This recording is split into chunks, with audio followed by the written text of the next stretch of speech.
Hey, how y'all doing, man? This is Bold Culture, man. Mr. Bold. I just skipped class for the progress report. The Progress Report. Hey, what's going on? It's your girl Lalaa Shepard. This is another episode of Skipping Class presented by the Progress Report, man. Today, I got a very special guest. We actually linked at the Coalition DJ's anniversary, and he told me about his clothing brand. I was just like, damn, that's hard as hell. And you blessed me with a dope-ass shirt. So introduce yourself. How everybody doing? My name is Fuquan Forrest. I'm the CEO and owner of Bold Culture LLC. Okay, well, welcome to the platform. So talk about the, Bold Culture brand being born in a prison cell. Like, talk about that. All right, well, I'm from Baltimore City. I moved to Atlanta about 2 years ago. I was incarcerated for theft. So my theft, I was one of the biggest boosters in Baltimore City. I got locked up for 2 years for theft, and I had to sit in jail and like really come into alignment of what I wanted to do with my brain or my mind, or what I needed to do to move on to do something better with myself. So I came up with making clothes instead of stealing clothes. You know what I'm saying? I had to come up with a new way to get this money. So that's right. Yeah. Now, can you tell us, like, how does the boosting lifestyle work? Man, listen. Every day it was a job, like a 9 to 5. You know what I'm saying? I didn't even have a vehicle, so I would have friends. They was with it. They would come pull up. We would go out every day. Neiman Marcus, Saks, Nordstrom's, wherever we needed to go at. We was getting all the designer, like every store that's possible in Baltimore City, all the surrounding outlets, man. We was taking everything. The name Bold came from me being bold by running out these stores and going behind these desks and taking their bags to take their stuff and putting it in their bags. So that's where the brand Bold came from, and the culture came from just, I'm doing it for the culture. I used to supply the whole city of Baltimore City, barbershops, every hood and state. So that's where the name came from, and that's just what it is, man. It was curtains ever since, man. Wow. Now that's interesting as hell. Now, so pretty much you got caught. Yeah. What did that look like when you got caught up, man?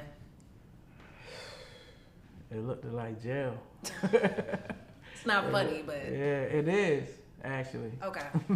It just looked like jail. Like, what you gonna do now? You know what I'm saying? My parents couldn't come get me. It was nothing that can happen but just me sitting there and just realizing what I did to get there. And now it's like you got to pivot.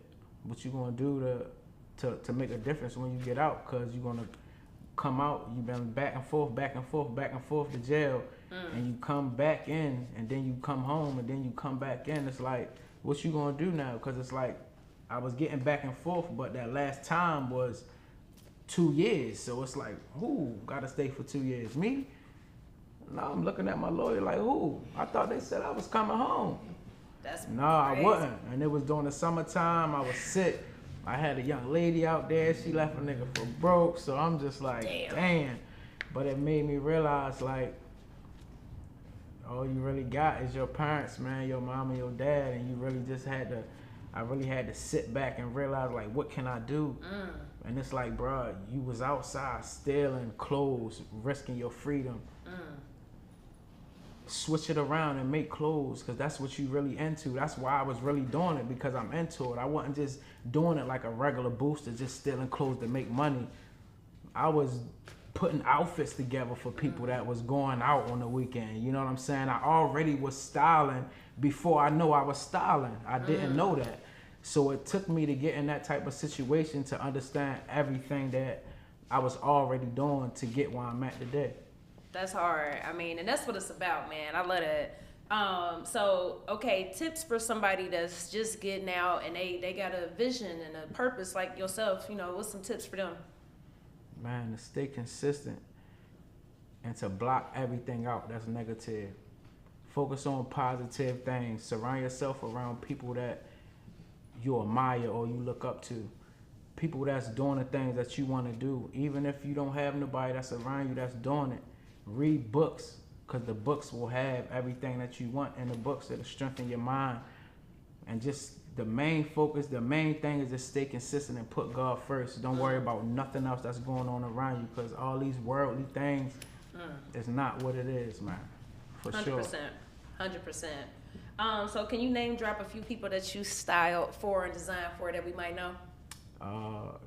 We're gonna first off, when I first moved to Atlanta, that was my first clothes set artist, K Camp, Blac Chyna, Carter the Body, what's his name, Phor from Black Ink Crew in Chicago, B with 1 E, definitely style her. That's how I got connected with you. Oh, I didn't even know that. Salute to my girl B. Yeah, she was fly as a motherfucker too. Got you. So that's really how that happened, and I could link with Lalaa and all the other major artists. So yeah, it's all about relationships and building. Absolutely, man. Okay, so as a stylist, as a fly person, man, you know, every time I see you fly as hell and I'm on your story, I'm like, damn, this nigga fresh as fuck. So give us maybe 3 or 5 tips for fashion. I would say be yourself and be bold. You definitely got to be bold, because when it comes to this fashion industry, man, you got to stand out. A lot of people think they be fashion or they doing something when it's just you putting the clothes on, but if it's not in you, then it ain't really nothing. Like, you got to be able to put something on and not worry about who's going to say something. Like, when I get dressed and I lay it out, I don't worry about who is going to say something or what they going to have to say, or this don't go right, or I'm just so confident with everything I do. Period. I like that.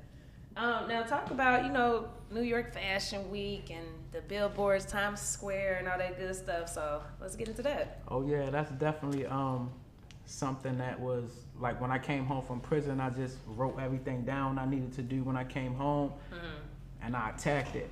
All my resources I had, which I didn't have none for New York, but when I was in jail, it was so many people in prison that's from New York City.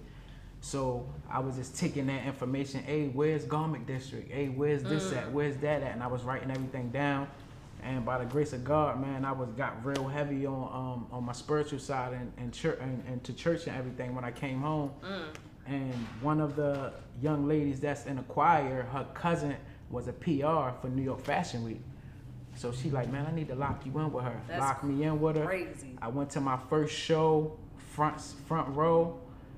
And it was curtains after that. I'm like, bro, my brand, what I'm coming up with has to be on this runway. Like, have to. So the second season, that's when her name is Nicole, man. She do Noir Fashion Week. She straight plugged me in, and it been curtains ever since. I did 4 seasons. Damn. Times Square, Billboard, and up and coming this February as well. Okay, man, congratulations. And that's great that you know how to network. Because I feel like that's, you know, that's so important. But a lot of people don't know how to network. So good for you, man. Now, I hear the accent. Can you try to say do or two in, like, not the Baltimore way? Y'all just can't help it. Try. Just let me see. I don't think it's just... Just say I it. do it. I just do it. Like... I just do it, and it's too. I don't know nothing else, man. That's Baltimore City. That's it. For sure. You know I gotta mess with you, man. I fuck with y'all Baltimoreans, or I don't know what to say, but I like y'all, and I feel like, you know, you can instantly tell when somebody is from there. That's all I get since I've been to Atlanta. Oh, I'm sure. I can't go nowhere without somebody saying, "Bro, you from up top? Well, you from Baltimore too, ain't you?" Yeah. Hey, dummy. Or I'm like, dang. So. Hey, it's nothing but love though, man. Nah, for sure. That's what's up, man. So if people wanted to tap in and get like some designs and get some merch and all that good stuff, like how can they tap in? Man, right now I'm revamping my website and doing everything, man, because I got a big project coming up in like another 60 days. Okay. So I just got everything on hold, but they can definitely tap in with me on my Instagram. It's boldculture_. Respect, man. And our keyword is progress. You know, we talk about growth, getting better. You obviously a progressive person. So what does our keyword mean to you? Man, God first. That's nothing more, nothing less. And being consistent but always first is God. You got to put God in the center of everything you do.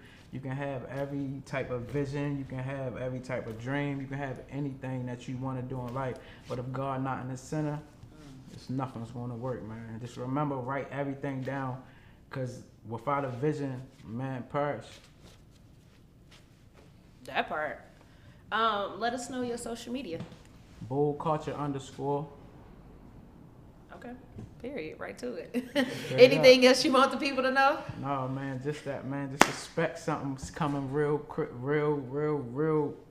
crazy is coming in about 60 days, man. Okay. Something that's like, I couldn't even imagine that it was going to happen. You know what I'm saying? But I'm really been holding off on a lot of stuff, not dropping nothing. Yeah. Isolating myself from Instagram just to get everything together to do. Really realizing that I don't have to rush. It's not a rush. You know, this is checkers, not checkers. And yeah, 2025 definitely is it. And I appreciate you for having me on. Absolutely, man. Well, we locked in. You know what I mean? The Progress Report. Appreciate you. The Progress Report.